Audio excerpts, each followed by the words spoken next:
Good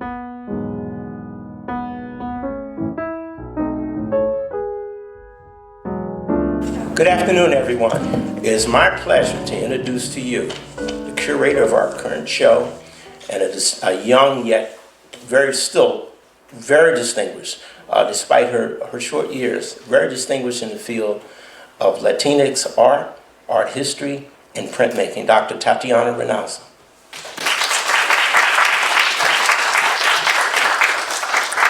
Thank you so much, Alan, for that warm welcome, and thanks everyone for being here today. This is one of the first lectures that I get to do after this COVID pandemic hiatus that all of us have been on, and it feels so special to be able to be here in support of the 50th anniversary of the Brandywine Workshop, which is, in my opinion, one of the most important print workshops in the country that for 50 years has been championing the work of diverse artists in the United States. So I'm here today, as Alan mentioned, to talk about the exhibition that I curated for the Brandywine titled All My Ancestors.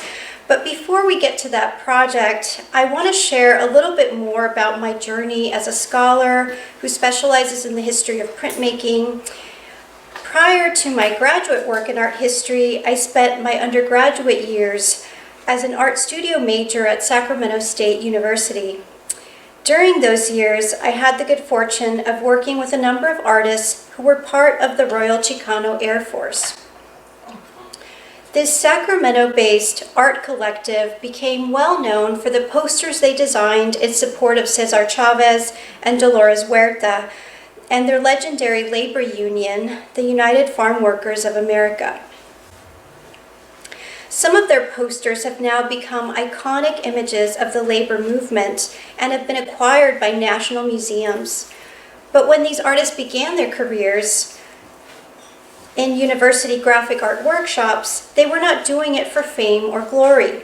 In fact, many of them renounced their claims to individualism and sole authorship by signing their work under a collective name. The RCAF was known for its vibrant silkscreen posters that supported the Union, but also the larger Chicano civil rights movement for self-determination. Much of the early work of graphic artists of color in the 1970s was focused on mounting counter-information campaigns that refused to accept biased histories and media coverage. Collaboration was a key theme that drove the print boom of the 1960s and produced a large number of prominent workshops, including Universal Limited Art Editions and Tamarind Lithography. But we should be clear that a different set of circumstances motivated the mainstream collaborative press movement from those taking place in minority communities. The collaborative press movement increased the viability of the field, created a new market for prints, and leveled the hierarchies between artist and printer. As Ellen Edmonds has explained, quote, "The 1960s was the heyday of printmaking in America, but that's because the white printers were making prints with famous white painters. But the heyday really was the 1970s and 80s in the minority communities, when it really grew and got this diversity, and also the print departments of universities expanded." Once I began traveling around the country and learning more about the rich history of printmaking in African American, Asian American, and Latinx communities, I realized Alan was right. The books that touch on the history of printmaking in the United States had completely overlooked one of the most exciting periods of graphic art production, when artists of color had brought technical innovation and virtuosity to the field and used it to create new social identities and forms of belonging. In my dissertation work at the University of Texas, I examined the significant role printmaking played in the formation of a discourse of Latinx pan-ethnicity in the United States. I was interested in how print culture allowed Latin American origin groups to be understood as a collective entity in the U.S. Through a study of these workshops and their production, I theorized that artists articulate and constitute Latino identities from impossible subject positions, those perhaps most feared by the dominant culture, the political prisoner, the colonial subject, and the undocumented. Moreover, in their quest to create alternative community formations from positions of exclusion, the workshops become engines of identity formation for the largest minority population in the United States. I looked closely at 3 case studies. My chapter on Lolita Lebrón, Viva Puerto Rico Libre, explored how artists used the trope of political prisoners to forge pan-ethnic unity among diverse Latino populations. When the San Francisco-based Chicana artist Linda Lucero traveled to Cuba with the Venceremos Brigade, she learned about the history of a young Latina woman who had led an armed assault on the U.S. House of Representatives in 1954. She returned to La Raza Silkscreen Center to create a poster that drew parallels between the quest for Puerto Rican sovereignty, Lebrón's imprisonment, and the struggles of her own community in the Mission District, a site marked by racialized structures of poverty and police brutality. Lolita Lebrón defies a visual history of imagining women within narrow social constructs as anonymous, ahistorical, and subservient muses. In this manner, Lucero bridges the pursuit of Chicanas and Puerto Riqueñas for equitable representation in visual culture. She also mobilizes an image of a woman who had been a citizen and an enemy of the state, and used her banishment to reorganize a politicized counter-public that under this new banner of Latinidad could resist marginalization. I also studied the way other versions of Latinidad unfolded in the silkscreen poster La Borinqueña. Made by a group of artists and workshop participants led by Domingo Negrón at Taller Puertorriqueño, which many of you have probably been to. And Taller Puertorriqueño had a silkscreen workshop that was active between 1974 and 1980 in North Philadelphia. This poster effectively employs a canonical text like the Puerto Rican anthem to unite a diasporic community.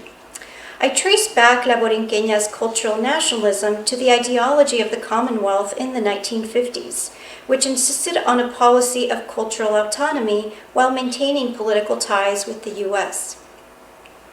La Borinqueña contests forced assimilation and the ideology of the culture of poverty that frames Puerto Rican culture as pathological. The experience of this work illustrates with Puerto Ricans inhabiting a space somewhere between their nominal citizenship and racialized colonial subjectivity is one that should be seen as paradigmatic of a U.S. Latinx condition. My research on Taller Puertorriqueño is what initially brought me here to Philadelphia in the summer of 2012. That was also the first time I visited the Brandywine Workshop. The last case study in my dissertation brought readers to the present moment when the number one source of Latinx unity has become fighting the immigration regime. During President Obama's time in office, the Department of Homeland Security forcibly removed more than 2 million undocumented immigrants, prompting scholars to speak of deportation as a social death, and others to call the president the deporter-in-chief. The majority of deportees are undocumented immigrants from Mexico, Guatemala, Honduras, El Salvador, where I was born, and the Dominican Republic. I studied the prints of the Ecuadorian-American artist Sandra Fernandez, which she made during her residencies at Coronado Studio in Austin, Texas. Her prints critique U.S. immigration policy and the racial biases it produces on Latinx subjects. Her work elicits pan-ethnic identity by uniting various Latinx ethnic groups against a system that enforces exclusion. After completing this study and graduating with my doctorate in art history, I joined the Society of Fellows at Dartmouth College in 2016. That fall, we had an election, and the regime change that took place felt so dramatic and drastic in its anti-immigrant sentiments that it made me shift the focus of my study. I started to ponder larger questions about this medium of printmaking and how it had been historically used to distribute the spatial logics of colonization, which undergird contemporary forms of xenophobia and anti-immigrant policies. I became interested in how Latinx artists have reclaimed that medium to create their own representations of territory that break away from the Western gaze that saw the New World as new, unknown, and inhabited by monstrous creatures. And I wanted to see how symbolically they have reclaimed the Americas through this medium. My book on the subject is forthcoming from the University of Texas Press in the spring of 2023, so please keep an eye out for that publication. It's a project that has been 10 years in the making. The fourth chapter of this book examines the work of a print collective known as the Dominican York Proyecto Gráfica. The collective was founded in 2010 by 12 New York-based artists that, through print portfolios, debated their experiences in diaspora and sought to envision the island borderland of Dominican York.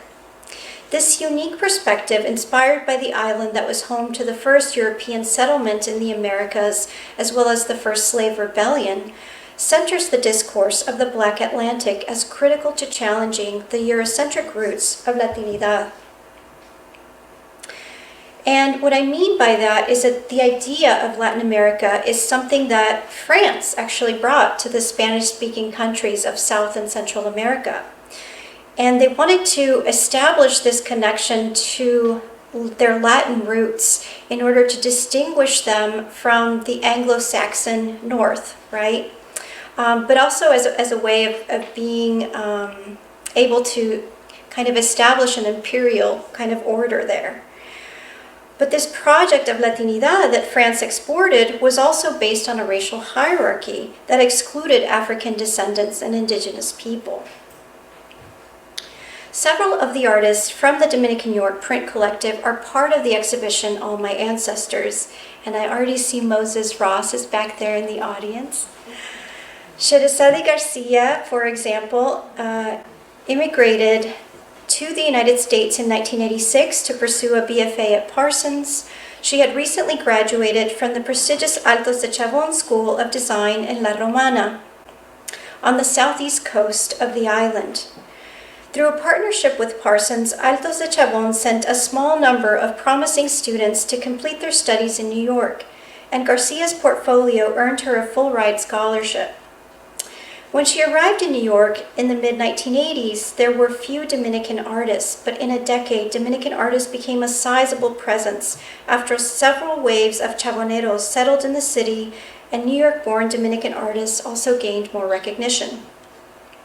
Among them, Garcia credits the artist Josefina Baez as a key figure who would bring these artists together through festivals, performances, and exhibitions. Baez articulated the sentiments of a flagless nation and of politically reclaiming the derogatory term Dominican York, one that many island-born artists would adopt after many years of living in New York and feeling further alienated from their island homeland. In Daydreaming, Garcia transformed the island of Manhattan into a tropical playscape.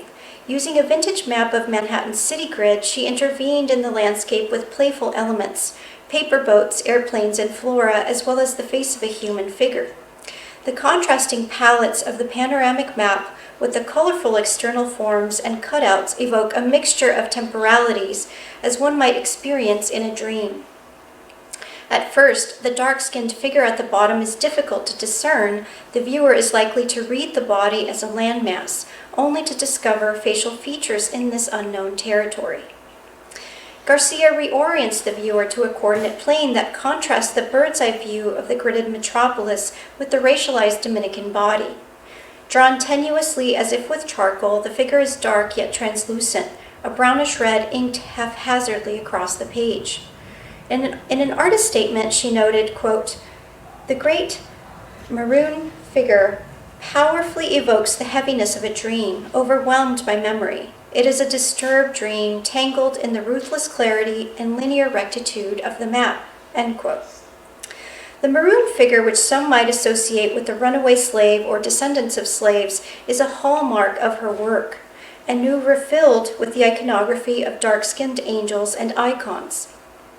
According to art historian Abigail Dardashti, Garcia's Black Angels are part of a, quote, neo-Baroque strategy to develop her critique of colonialism and its legacy, including Trujillo's Indo-Hispanic identity discourse, end quote.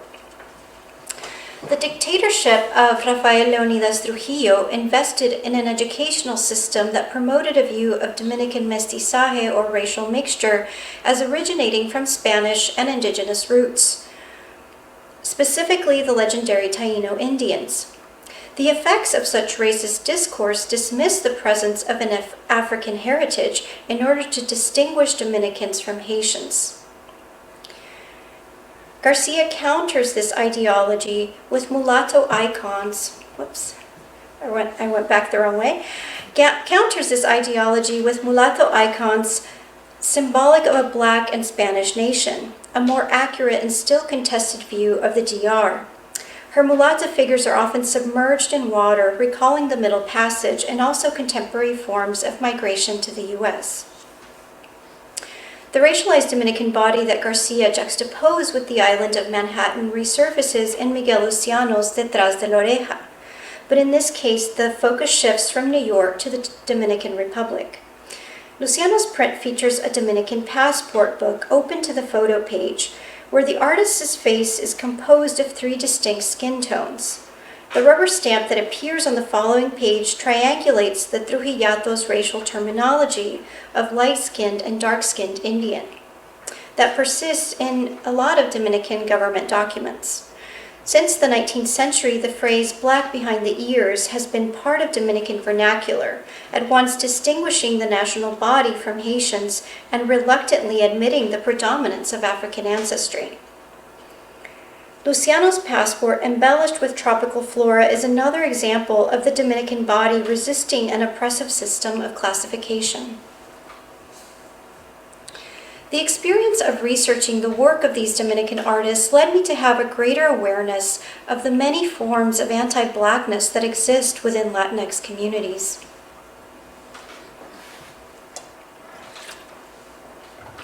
When Black Lives Matter protests erupted in the summer of 2020, many of us were perplexed at seeing signs like the one I'm showing you here. The Black Honduran-American writer Janelle Martinez noted her disappointment in a Washington Post article stating how these problematic forms of solidarity erase Blackness, but that she wasn't shocked at all. This was actually on brand for the Latinx community. When 1 in 4 U.S. Latinos identifies as Black, these signs of solidarity don't just come across as empty gestures. They are in fact a way of disavowing the presence of Afro-Latinos. The prejudice, colorism, and erasure that Afro-Latinx people experience is a triple marginalization from the dominant culture, from their own Latinx ethnic group, and at times from their fellow Black brothers and sisters in the African American community. We know that the slave trade brought millions of enslaved Africans to the Americas, and of those who survived the Middle Passage, a great majority lived, worked, and regained their freedom in Latin American and Caribbean nations. But the national policies of these Spanish-speaking countries encouraged racial mixing to whiten the national makeup and produced internal racism and internal colonialism. I started to ask myself, how can we be in such denial of our African ancestry? How can we continue these forms of anti-Blackness which replicate a colonial mentality that subscribes to the racial hierarchies imposed by the Spanish and American empires? I'm not saying that all Latinx people should identify as Black, nor that all of them would know firsthand what it is like to live in a world intent on oppressing and demeaning Black life. But it is high time that we as Latinx people acknowledge the undeniable presence of African heritage, la herencia, the inheritance, that pervades every aspect of Latinx cultures, from fine art and music, to foodways, to syncretic belief systems, to the botanicas and bodegas that line our city streets. This exhibition seeks to highlight the ways Latinx artists invoke the spiritual to address their African ancestry in the Americas. I use the term spiritual in the broadest sense to address the use of religious beliefs, sacred iconography, the recognition of a collective connection to the cosmic or divine, and as knowledge passed down through generations to deal with the psychic and psychological toll of hardship. The artists and all my ancestors invoke the spiritual as an overarching framework that allows for the veneration of the black and brown body, the mourning for those souls lost in the Middle Passage, the syncretism of Afro-diasporic religious practices, the connection to land, and as a method to resist colonialism and capitalism's disregard for black life. While much is known about the influential role of Afro-Latinx artists in the realm of music, performance, and literature, this exhibition focuses on their contributions to the medium of printmaking. The democratic art form par excellence, printmaking with its basis on collaboration, reproduction, and distribution has been an important platform to think through some of these ideas of what it means to be Black in a Latinx community, how one navigates forms of belonging or unbelonging, and how to reckon with the weight of the history of slavery. The exhibition draws from the print archives of the Brandywine Workshop, the Austin-based Coronado Studio, the Pepe Coronado Print Studio, the art collective Dominican York Proyecto Gráfica, the Robert Blackburn Printmaking Workshop, and the Taller Experimental de Gráfica in Havana, Cuba. These workshops and their residency programs have prioritized giving voice and helping shape an Afro-Latinx diasporic consciousness, though much of it has gone unrecognized, and this is the first time we bring together this corpus of prints, creating a relational matrix between these sites of production. The scholar Marta Moreno Vega, among the first to document the spiritual dimension of Afro-Latinx art, argues that the presence of Ashe, the sacred life force, is what established a common aesthetic vision for the art of the Black diaspora. A West African philosophical concept of the Yoruba Ifa tradition, the divine energy of Ashe grants power to the human, animal, natural, and spirit world. Although these beliefs traveled from Africa to the Americas and later from Latin America to the US in the formation of an Afro-Latinx consciousness, certain icons, dances, oral histories, and music held true to this belief that all things animate and inanimate are endowed with spirit. Thus, ancestral memory and ancestor worship took on a special significance in the conceptualization of Ashe. According to Moreno Vega, ancestors act as intermediaries between the divine and the human, appeal to the gods and goddesses that survive the Middle Passage, restore balance, and bring about good fortune. Through these veiled forms of ancestor worship, disguised under syncretic rituals that correspond with the Catholic Church, for fear of persecution, African descendants resisted cultural assimilation. During a 2001 residency at the Brandywine Workshop, the Afro-Panamanian artist Arturo Lindsay developed an offset lithography series, which is the centerpiece of this show. Children of Middle Passage honors the ancestors by memorializing the countless children who perished aboard slave ships crossing the Atlantic. Each of the 10 prints in the suite depicts an angelic-faced African child whose silhouetted black body emerges from the bowels of a diagrammed ship, or an instrument of restraint. Each child's face is illuminated by a halo reminiscent of Byzantine icons. Lindsay invites viewers to venerate these children by placing them within the shape of a niche altar. In contrast to his colorful installations and paintings, which often reference the vibrant landscapes of his native Panama or the seascapes of the port city of Colón, where he was born, Lindsay limited his palette to a monochromatic black, the color that early modern Europe associated with darkness, death, and the devil, but which he attributes with a sense of beauty. To undo the epistemic violence of anonymity that rendered these youth casualties of history, Lindsay titled each portrait with a traditional African name and a corresponding village. Ile of Ile Ife, for example, hails from the holy city that the Yoruba considered the birthplace of humankind. The artist infused an Afro-diasporic worldview to the print series by adding symbols of Santeria.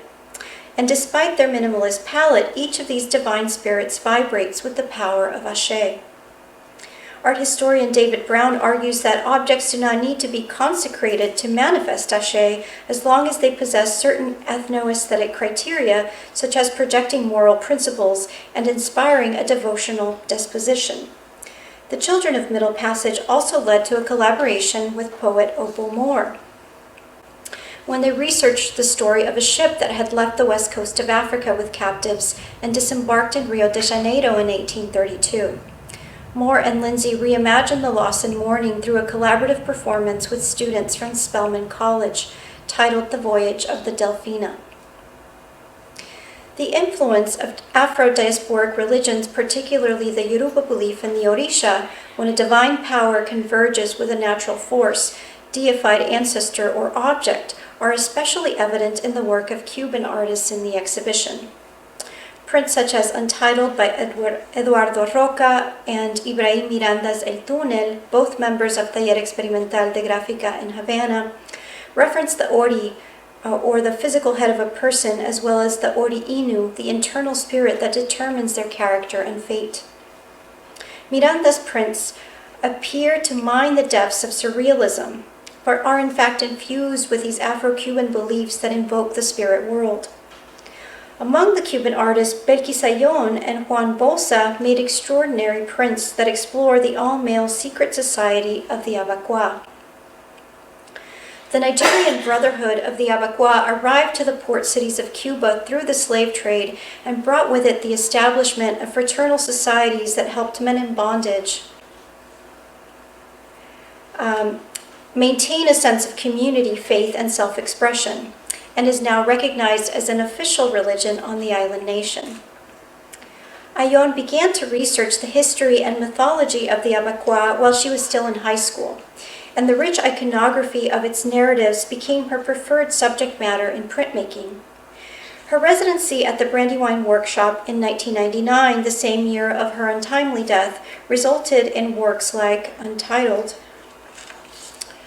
where she rehearsed the founding myth of the Abacuá when Princess Sican unknowingly trapped a fish while drawing water from a river, and the sacred creature revealed its supernatural power. Legend has it that after Sican disclosed this secret to a prince from a neighboring tribe, she was sentenced to death and condemned all women to be excluded from the Ñañiga or Abacuá society.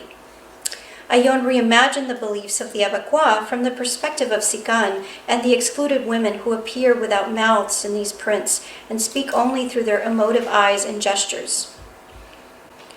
Her mastery of visual textures and monochromatic gradations can be seen in the leopard and scale-like skin of her subjects, as well as the detailed flora, fauna, and natural elements that make up the sacred iconography of this group. Bolsa, on the other hand, examined the Abacuá religious practice from the standpoint of an artist-priest. He studied at the San Alejandro Academy in Havana with Carlos Enrique and Wilfredo Leam. While much of his early work explored science fiction, his eventual exile through the Mariel boat lift led him to New York, where he turned to a deep and rigorous exploration of Afro-Cuban spirituality. In the Calligraph Abacuá Series 6, which he made at the Blackburn Printmaking Workshop, Bolsa referenced the form of an elegant vessel known as a caldero or sopera de santo. During colonial times, slaves used calderos and soperas in Cuba to hide symbols of the orishas, which had been outlined by their masters. Bolsa symbolically references history with the spirit that dwells inside this vessel, whose yellow eyes peer directly at the viewer. The symmetry of this composition and vibrant color palette, pinks, reds, yellows, muddled by rough textures, invokes curiosity and adoration. The Puerto Rican artist Diogenes Ballester, who hails from the coastal town of Ponce, where many slaves were brought for the cultivation of sugarcane, takes a similar approach to these artists in mining the spiritual realm to delve deeper into cultural history and the affirmation of his ancestral roots. Ballester calls himself an archaeologist as he researches archival histories, archaeological objects, and oral traditions in order to create his installations, paintings, and prints. This artistic process has led him to create many important series that contemplate the African and Taino heritages of Puerto Rico. Tainos were enslaved shortly after the arrival of the Spaniards, and from 1519 until abolition in 1873, enslaved laborers were brought from Africa to the island. Yet discussions of race and slavery still create discomfort in Puerto Rico, where national policy espouses the myth of racial integration. while obscuring the realities of necrophobia and pigmentocracy. In his print, The Dance of Chango, which he made during a residency in China, a black woman in regal dress emerges from a terrestrial globe. With her eyes closed, she appears to be remembering or conjuring the sight of women dancing as an offering to one of the most powerful orishas, Chango, who is known to cast thunder and lightning. Ballester's work also attests to the movement of Caribbean and Latin American migrants to the U.S. as entangled within the larger history of the African diaspora. In his manifesto, he speaks about creating art that addresses fragmentation and the displacement of the immigrant, about a multicultural diaspora that is relived daily by millions of exiles, refugees, and migrant workers. As a trans-Caribbean artist, he turns toward the spiritual as a source of connection that unites the diaspora globally. In prints such as Bonsoir Paris, Ballester created a dreamlike market scene where an African trader holds a staff and stands before a basket of chickens. In a limited palette, the vignette vibrates with intense energy as countless cowrie shells swirl about the compressed space and appear to move about the picture plane. Ballester was a resident artist at Coronado's studio in Austin when he made this work, shortly after his return from Paris. Once again on the move, but continuing to reference symbols that unite the diaspora, he gestured toward the cowrie shell as an important form of currency that Europeans used for buying Africans during the slave trade, but which also symbolized a spiritual connection to the orishas from the African perspective, particularly the water deity Yemaya, who rules the sea. The shell's high value would also contribute to their use in self-fashioning as protective talismans and in rituals of divination. Moreno Vega also documented how the Orisha tradition in New York City led to musical breakthroughs and helped introduce the rhythms of Santeria, Abakwa, and Congo music to the world. In fact, the renowned Palladium nightclub in Harlem hosted some of the first public performances of Orisha music in the 1950s. She notes how Cuban musicians experienced in bata drumming were often initiated and venerated the Orisha Anya, the owner of sacred drums. These recent transplants to New York City brought this knowledge of music and infused it into new forms of Afro-American jazz, leading to innovative genres like cubop, and more importantly, bringing together African-American and Latinx musicians like Dizzy Gillespie and Tito Puente through the polyrhythms of African philosophy. Music and its ability to move our bodies and spirits is a topic taken up by several of the artists in the exhibition. The African-American artist Elizabeth Catlett, who relocated to Mexico in 1947 and became an important member of the Taller de Gráfica Popular, and you see one of her lino cuts, which she made at the TGP there on the right. Catlett frequently returned to the theme of blues music as a form of social protest, rooted in the West African traditions of call and response that were brought by the enslaved. In blues, she created a vertical diptych, mottled blue-violet background, a column of 3 sculptural heads on the left, and 2 rows of couples in mid-dance.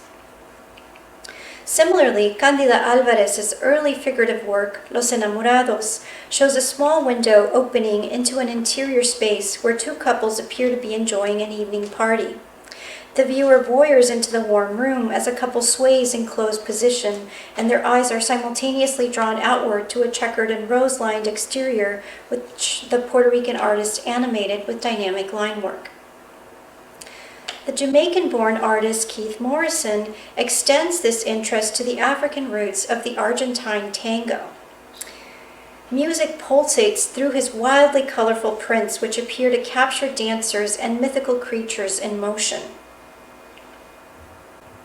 The late art historian Robert Ferris Thompson wrote about how Congo culture in the black communities of Argentina and Uruguay played a vital role in the tango's development.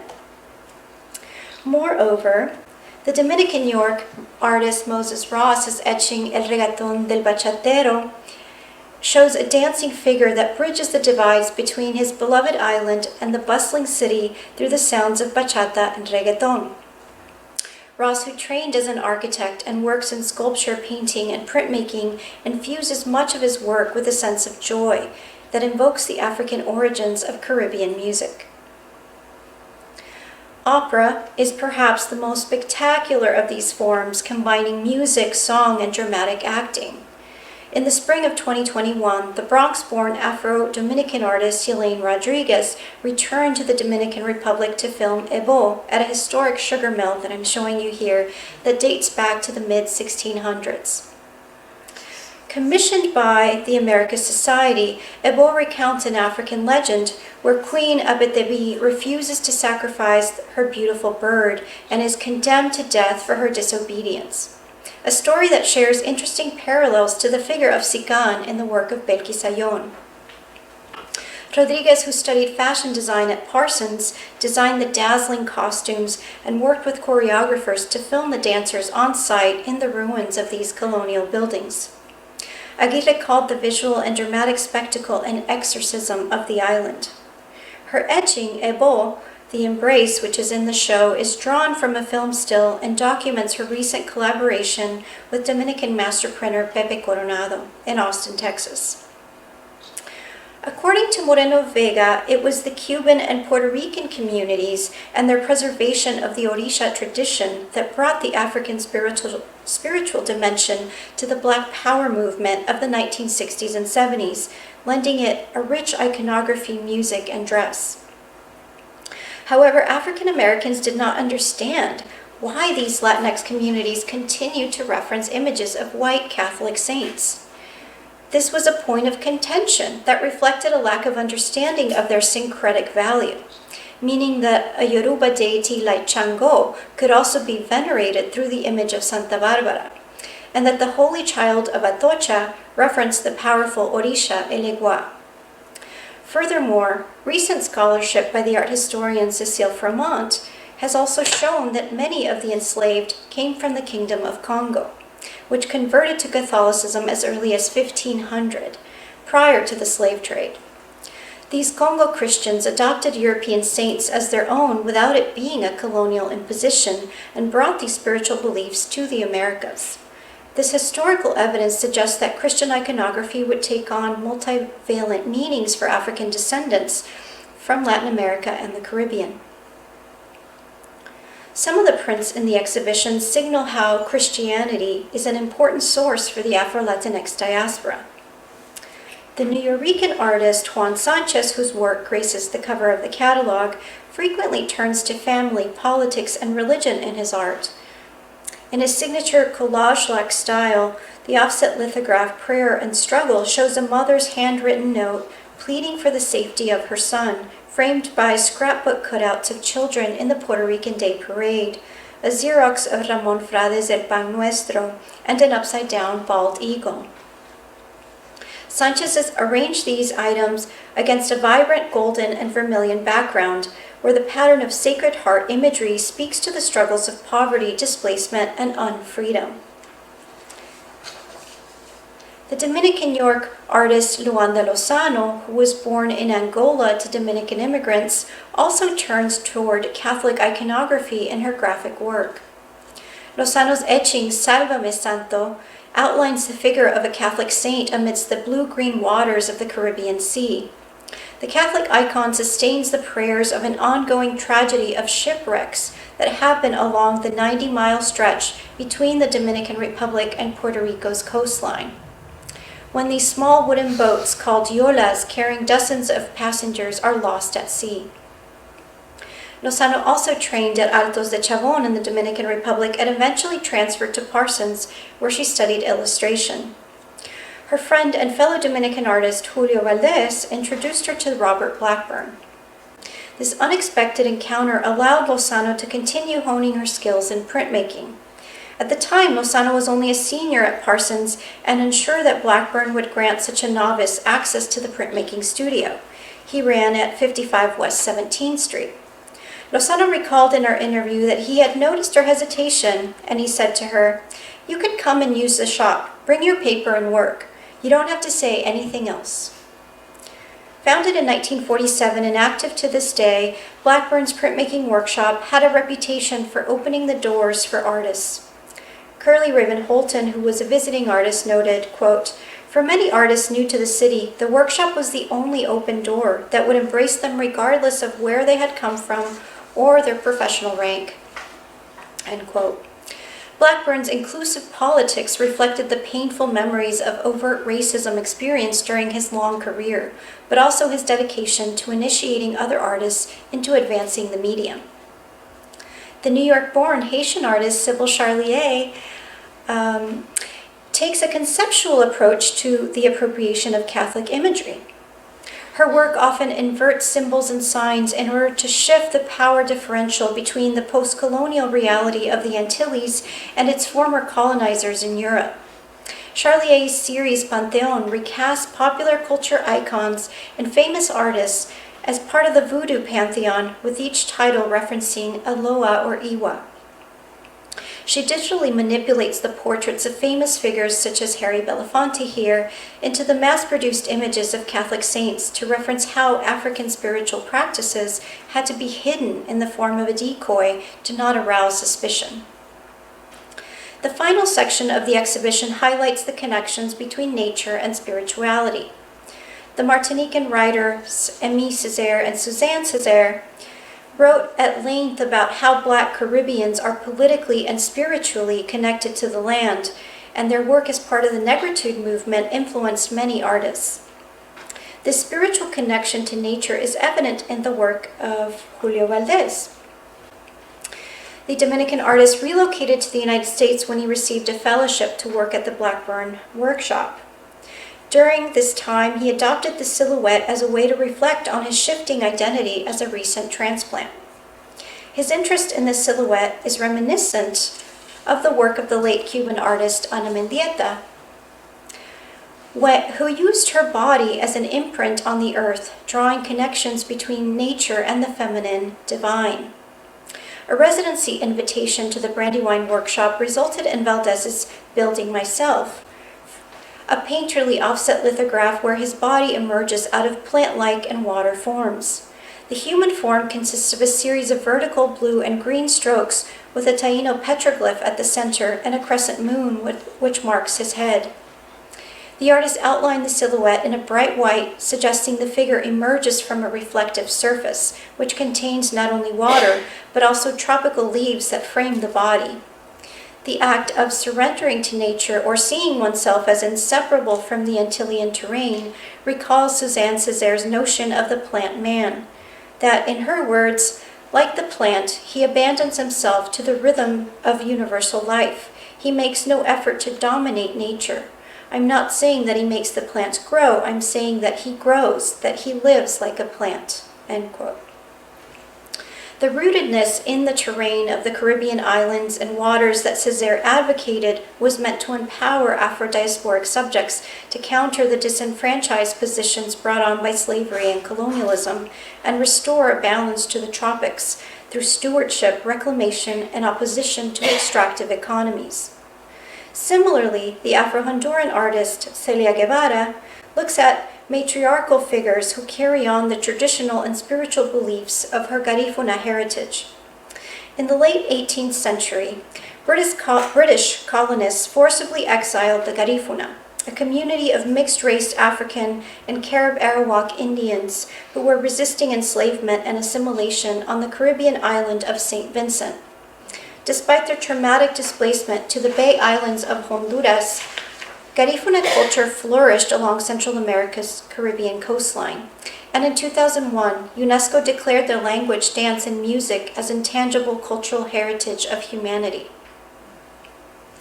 Guevara began her artistic training at the Escuela Nacional de Bellas Artes in Tegucigalpa, where she recalls being the only person of African descent among 200 students, an experience that left her determined to make visible the beauty and resilience of Garifuna people. The exhibition includes 3 of her linocut prints, a technique that she developed studying under the Ghanaian printmaker Esther Delacroix Baidu. Each print centers a Garifuna woman and how they carry on traditional foodways with staples such as fish, plantain, and ground coconut. Guevara's prints are likewise attentive to the natural environment of the Atlantic coast and how Garifuna artisanal practices sustain life, guided by stewardship and reclamation of the land. Her work demonstrates that Garifuna women have for centuries enacted Césaire's desire for a rootedness that would lead to empowerment. Africana studies scholar Paul Joseph Lopez Oro adds, quote, Garifuna life is matrifocal. Garifuna women are not simply the head of the household, they are also at the center of organizing and governing every family structure, which extends beyond biological kinship. This is not a uniquely Garifuna experience. Throughout the African diaspora in the Americas, Black women are often the head of the household. They have been at the forefront of preserving and protecting Black life over centuries, end quote. And in such a way, Guevara's prints are a fitting tribute. So in closing, I hope all of you will have an opportunity to visit the exhibition and the Brandywine's Printed Image Gallery, which runs until June 18th of this year. It showcases the powerful ways in which artists have kept alive the ancestral knowledge of Africa and embedded it so deeply across the Americas that it is indivisible from our hemispheric history. Their prints allusions to Santeria and the Orisha pantheon, Christian iconography, music, and nature make manifest the way in which the ancestors remain present. The spiritual in Afro-Latinx art opens pathways for recognizing the way Latinx diasporas are entangled within the larger history of the African diaspora. It is imperative that we center Blackness within Latinx art in order to confront the erasure of Afro-descendants within Latinidad. I hope this show contributes toward that effort and inspires others to work toward that recognition. So I want to thank Brandywine Workshop for spearheading this effort and all of you for joining me this afternoon. Ashe.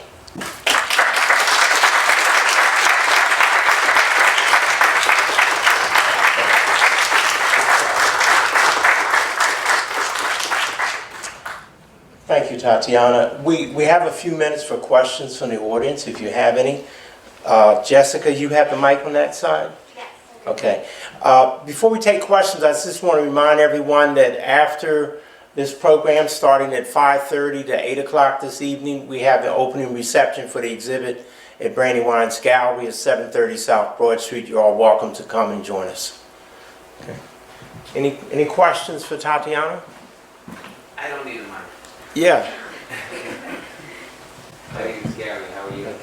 I like the connection that you made between the coming of from out of Africa to current, and what made give you the idea to put this all together?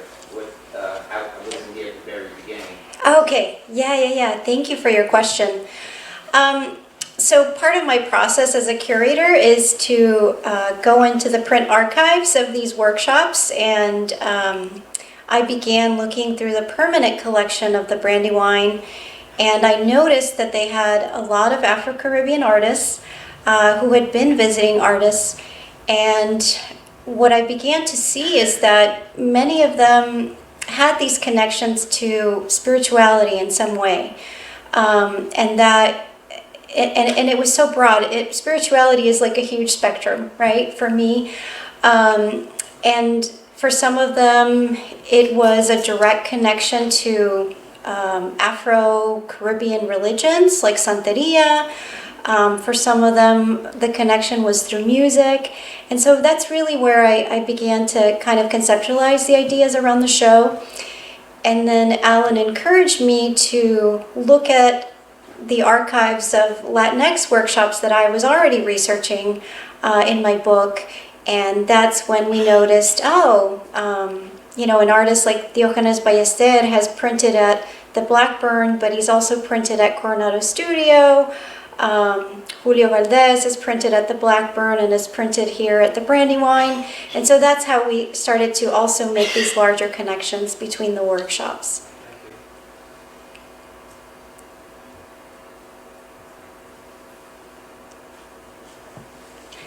Other questions, comments? Moses? No, about the workshops. How do you had movements like Cuba, who was in New York, and also they did, like I said, Austin and other places. How's that whole concept of making those connections, those artists working together? How do you sort of evaluate that? Yeah, I think they're part of these really important print networks that artists of color have established in this country since the early 1970s. I think that a lot of research still needs to happen, right, to make sure that we document, that we write about these histories and how all of them are interconnected. In the case of Dominican artists, many of them have been part of important workshops like the Blackburn for many, many years. But they've also gone back to the island, right, and worked there with artists.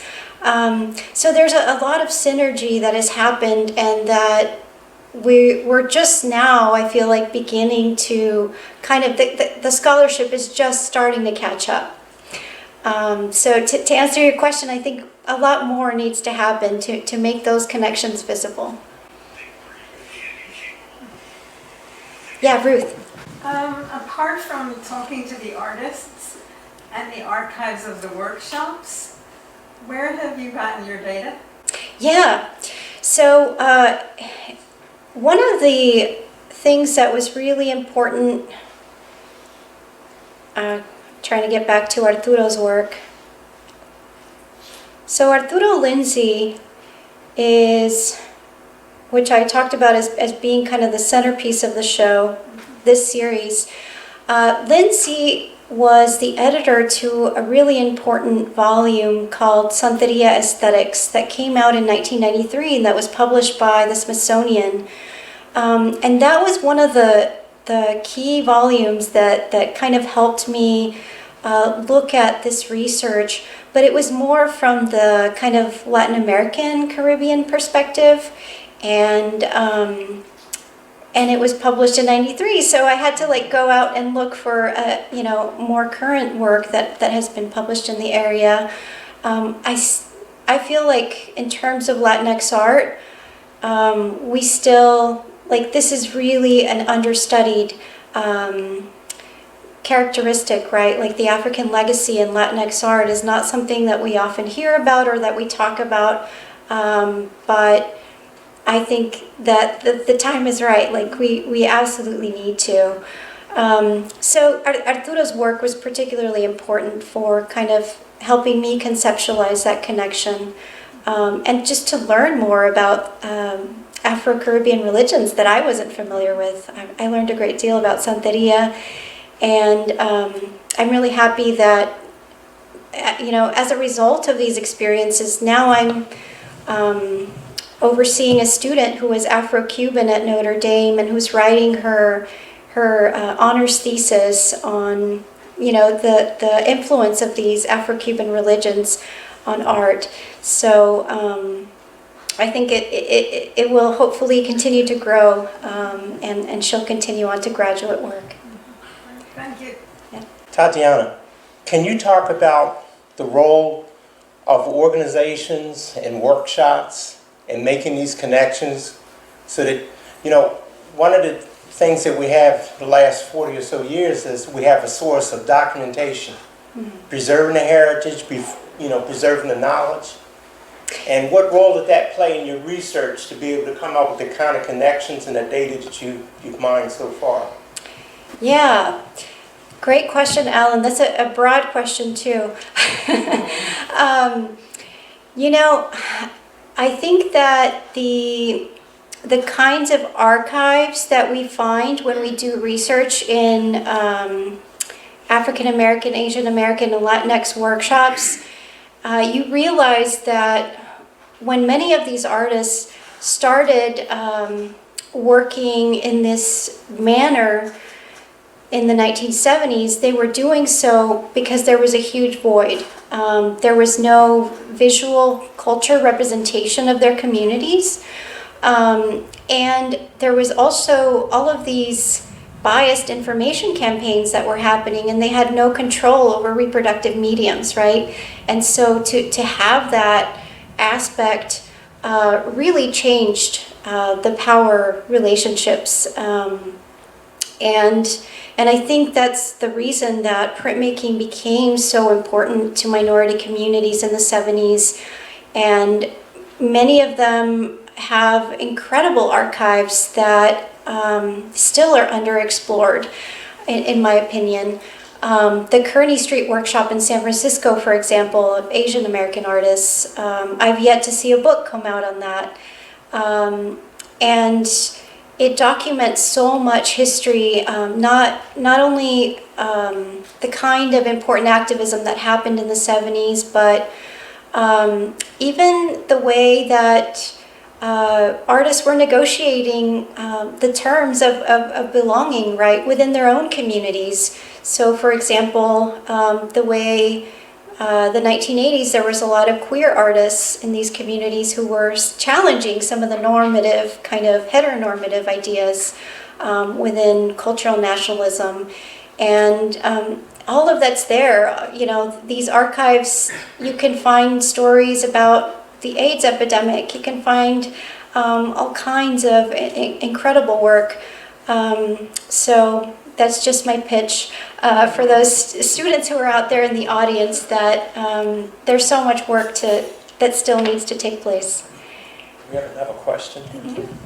Hi, my name is Kathy, and I'm so grateful that I was able to join this lecture, and I really appreciated the stories you've really been able to highlight in this exhibition in terms of so many different artists from Latin America and the Caribbean, finding a lot of potential and freedom and expression by finding these workshops in the United States. And I feel like that's part of a larger story of although the U.S. has been such a source of imperialism and colonialism towards Latin America, a lot of the greatest sort of freedom fighters have found a lot of solidarity and commonalities with the ordinary working people of the United States, like Fidel being able to find friends in Harlem when he was turned away at every single hotel when he was staying there in New York City for his UN meeting, or Jose Marti also going to New York City to be able to come up with ideas of what the next stage of Cuban liberation would look like. And I was curious to know what the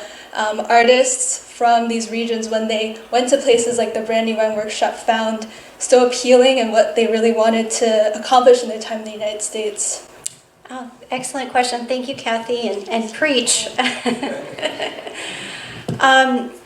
You know, I think the Brandywine is very unique in the kind of printmaking landscape in the United States. Alan doesn't like to think of it as only a Black arts workshop. He likes to think of it as a multicultural, diverse. But, you know, it has championed the work of Black artists for 50 years. And one of the interesting things that has been behind that vision is that the Black arts are international, right? And so I think the Brandywine has made an effort since very early on to connect to artists abroad, right? So the Cuban Taller Experimental de Gráfica, many of them, for the first time that they were coming to the US, were coming because they had these fellowship opportunities. You have to have a letter. You got to remember, it was really hard to leave Cuba to get a visa to come here, or for us to go there, right? And so these organizations played a vital role in creating those connections and bringing these artists. That happened later in Latinx workshops, right? Like Self-Help Graphics doesn't get to do an exchange with Taller Experimental de Gráfica until 2015, just to give you a sense, right? But Alan was doing that very early. And he was also connecting with artists in Africa, which I think is very unique, and is one of the things that has kind of made this workshop gain international recognition, right? And in terms of the kind of political questions, or the comment you were making, you know, I think that has always, it's hard to separate politics from this work, right? Because so much of it is identity driven, and often those identities fall outside of what we call the mainstream or dominant culture. But that that isn't necessarily what has driven all of the work, right? I don't want to say that all of it is political or all of it is activist driven. And I also think that it's important to notice the formal qualities of the work, right? So when we look at, when I look at a Keith Morrison, for example, it's so exquisite, right? There's so much color in this composition and so much thought. And to print something like this, you have to be so precise, right? And so I think it's important that we don't lose sight of that, and that we also talk about the kind of technical virtuosity and the formal innovation that's part of their work. Oh yeah, I see a question. Is this is Brandywine Workshop the originating site for this exhibition, or did you have other, venues before this, site of Brandywine? And will the exhibition in our world travel? That's a great question, thank you. The Brandywine is the originating site for the show, and I've been working with them for the last 3 years, I believe, on kind of making this happen. And we made it happen through a pandemic, which is quite a feat. As of right now, we don't have another venue lined up, but we are interested in getting the show to travel. I especially think that a university art museum or gallery would be ideal, because I think that these conversations are really conversations we should be having with young people, right? And they should happen in academic settings. So if any of you have ideas of places, please let us know, because we are interested in it traveling. Yes? Thank you for your great talk. Your presentation was great. What happened to Bob Blackburn's workshop after it closed? Yeah, great question. So Bob Blackburn died in 2003, leaving a huge void, but he had this long, distinguished career, and in 2005, the Elizabeth Foundation for the Arts in New York decided to take on the project and to reopen the workshop. So it's still active. It's run as an artist co-op, as it was during Bob's time. And anyone can go and make work there, which is really incredible. So next time you visit New York City, I highly recommend you go check it out. They offer classes as well for artists in the community. I believe they have a small exhibition space that's in the building, right? And they also have a huge archive of work, which is super valuable. Yeah. I noticed a couple of the artists that are in the show are here today, and I'd love to be able to acknowledge them. So if you wouldn't mind standing.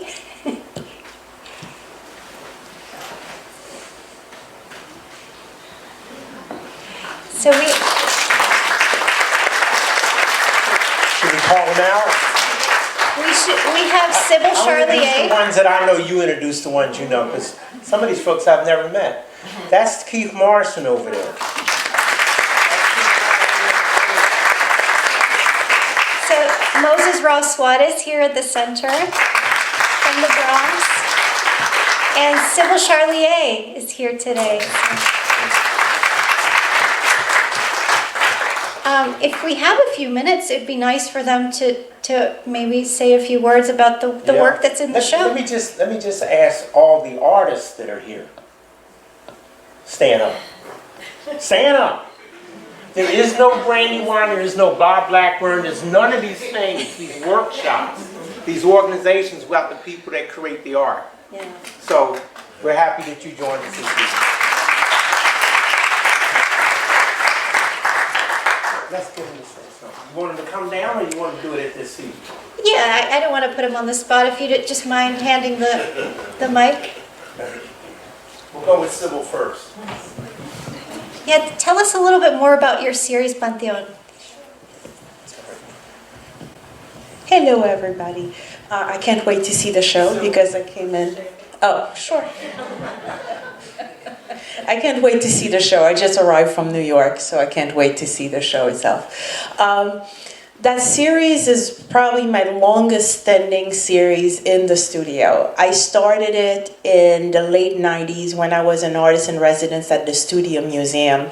And part of what we were encouraged to do is to create work that dealt with the environment, with Harlem. And what I thought of was, well, what happens when the Loas get to Harlem? And it's a process that, of course, starts with every wave of immigration, basically. So I created 2 tiny pieces for that show that year, and that was one was Billie Holiday as Erzulie, the goddess of love, and the other one was Malcolm X as the god of war. And they were tiny. It was pre-Photoshop, so literally I cut out the heads, pasted them on hand-drawn figures. And but the series kept stuck with me, really. I kept drawing it, made a few versions, and finally around 2015, I decided I really had to get it out of my system and do the whole thing. So I embarked on the whole series with Pepe Coronado. So I printed the whole series with Pepe. It's 21 pieces, but 22 individual frames. And also with the series, I did a portfolio with Pepe called the Diaspora Vodou Survival Kit.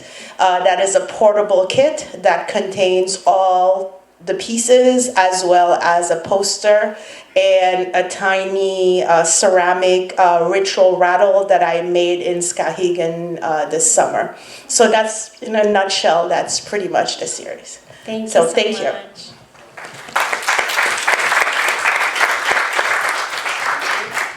Hello, I'm Moses Suarez. I want to start by saying that I first started printmaking when I was invited to participate with the Bronx printmakers at Longwood, when I did my first little dry point print there. And that was really eye-opening. That was with Betty Wild Biasini, who was organizing that. And then from there, we went over to Bob Blackburn's, and where we printed these larger pieces, which is now in the Library of Congress. And then I worked with the Lower East Side Print Shop, and also Manhattan Graphics, all the major little places in New York City. And but I'm an architect by profession, but just my passion is art. So when we got together, the group of artists to form Dominican York Proyecto Gráfica, as a founding member, we all wanted to. There was a void, and when we created this thing, it was just like all these opportunities were coming fast and furious, and it was great. And for the first portfolio, which was Manifestaciones, I created this piece, and I wanted it to be something monumental. So I thought about doing a triptych, this small, like a 7 by 9 inch, the image, but to make it something, large in the imagination. And of course, it's about the migration from the island to the city, and then longing for your homeland again. So you're kind of split, and that's why the figure has like 2 heads, and he's sort of dancing on this bridge, and torn between the homeland and where the opportunities are, and hence the title El Reggaeton del Bachatero, going back and forth. And it's created. It's an etching aquatint plates. And with chincolé, which is glued paper, so you run it through the press with the ink, and then it glues it and prints it at the same time. So so I wanted to do something that was sort of something that was large and for this small little image, and being part of Dominican York Proyecto Gráfica, the group, was really great, because we would sit around and critique each other's work, and really add to each other and supporting each other and making the work very, how should I say, with a lot of information and very dense, so that there was a lot packed into this small image. So, thank you. Thank you, Moses.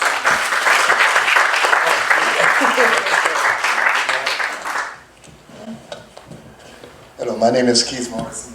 Does this work? Yeah. Yes. The print that's represented there, Getting to it, sorry. one of those. You can give me credit for anyone that you really like. This one, but this one is mine. It's really a cockfight on a banjo, and which stands for me, as a metaphor for the tango. I mean, I've done many works, not many, several works about the tango over the years, and the tango is said to have originated as an African dance. The tango originated in West Africa, it is said, and then migrated. The Moors took it into Granada, as did the banjo, also originated in Africa. And then from there, the Spanish took it to Cuba, and I'm talking about the tango as well as the banjo.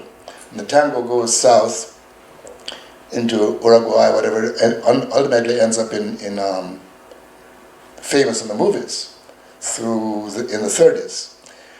But the tango has been there all along. Well, the tango, as we see it in the movies, of course, is a very elegant dance, but the tango originally, and in fact, how it's done today, I can't do it, but I've watched it, seen it many times. I know the tango people are here. The tango is a very violent dance, and it's very difficult to do. But originally, it was even more than violent. It was actually physical, and was really a fight. And so I made my tango into more of a fight. I use a cockfight because I'm Jamaican, and I grew up around people around cockfights. These chickens that can fight, they're really very beautiful athletes to watch, but it's also very violent, very, very dangerous. So I use that as a metaphor for the tango, the cockfight, as well as the banjo. And as I look at this a little bit, I realize that at least subliminally, I pay a little bit of a homage to Wifed Olam in terms of how I've made this. And Wifed Olam is somebody that I looked at when I was in art school many, many years ago, and I've looked at over the years. When I was in art school, nobody considered Wifed Olam to have anything to do with black people. And in fact, people were, I didn't even know that for a long time. And the idea of Wifed Olam related to black people wasn't something I thought about then, but I really liked how we worked. And it wasn't until much later that I realized that subliminally, at least psychologically and culturally, I had some linkage to Wifed Olam. So that basically is this tango, for me, the tango. I've done several versions, and this is one at the Brandywine. Thank you. Thank you.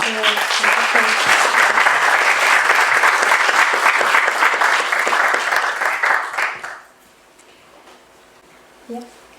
Okay, well, I think that we are ready to close our program. I want to thank everyone for joining us today, and I especially want to thank the artists who traveled to come to the lecture and to join us for the reception. If you want to say again the time of the reception, it's 5:30 to 8. Oh, yeah. I believe. It's 5:30 to 8 this evening, and the gallery's open from 10 to 5, Monday through Friday. If you can't come this evening, however, because of COVID protocols, we ask you to make an appointment in advance. Our number is on our websites, and we're pretty accessible. Thank you again for coming, and especially our lecturer, Tatiana. Wow, I learned so much.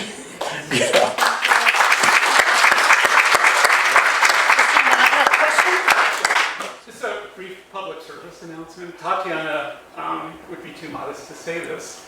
So there's the show to see here in Philadelphia at Brandywine Workshop, but there's also a catalog that accompanies the show that exists in hard copy, but you can also download it for free on Brandywine's website. So it's available, for all posterity for your access. It's a wonderful, it's a really wonderful work with great essays by Tatiana, by Arturo Lindsay and also by Shelley Langdale, who's also here with us. Yeah, thank you. So highly recommend. I had the pleasure of working on it a bit. Thank you for that reminder, Matt. Shelley, could you stand up? No, so they'll know who you are. Shelley's originally, we claim her. She's from New England, but we claim her as a Philadelphian, former curator of prints at the Philadelphia Museum of Art. She's now head curator of prints and drawings at the National Gallery of Art. She wrote the introduction to the catalog. Arturo Lindsay contributed a very personalized essay, and then we have the main extended essay that Tatiana wrote. Thanks, Matt, for that reminder. There's so many things to think about when you get to listen to a lecture like this. But the catalog, we're out of print right now. It's being reprinted. You won't be able to pick up a copy at the exhibit, but you can download one free at artour.org and Brandywine Workshop and Archives.org. I invite all of you to visit artour.org because that's our free database. It includes our image library, archival materials. If you're an educator, it has information on curriculum connections. We have downloadable teacher guides, and I think we have about 60 sample lesson plans uploaded that you can download free. So thank you again for coming out this afternoon, and enjoy the rest of your day.